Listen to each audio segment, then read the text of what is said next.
আমি একজন ক্যান্ডিডেট হিসেবে আসি।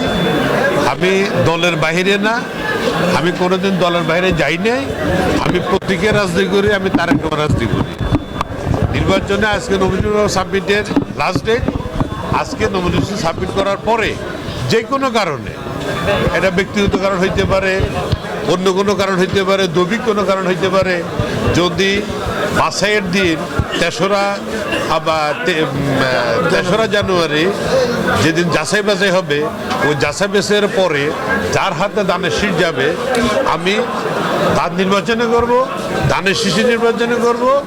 আর যদি কোনো কারণে যাকে এই মুহূর্তে নমিনেশন দেওয়া হয়েছে যদি সেটা বাতিল হয়ে যায়, যদি কোনো প্রবলেম হয়, তাহলে আমরা যেহেতু মনে প্রাণ বিএনপি করি, আমরা মনে শহীদদের আদর্শে বিশ্বাসী, আমরা তারেক রহমান নেতৃত্বে ঐক্যবদ্ধ, ধানের শীষের পতাকা দল ঐক্যবদ্ধ, ধানের শীষ নিয়ে তো কাউকে থাকতে হবে।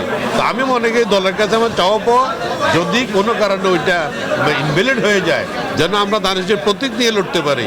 এই জন্যই আসলে আমার স্বতন্ত্র হিসাবে এই নমিনেশন সাবমিট করা।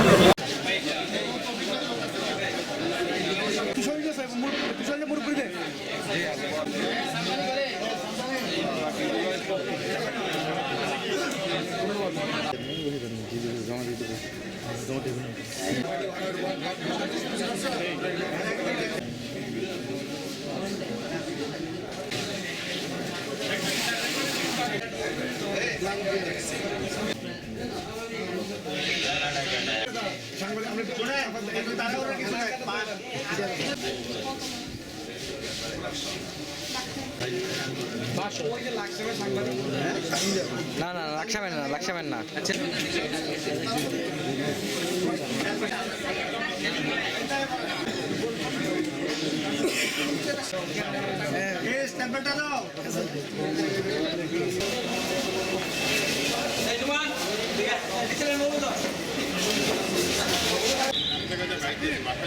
সাকিব ভাই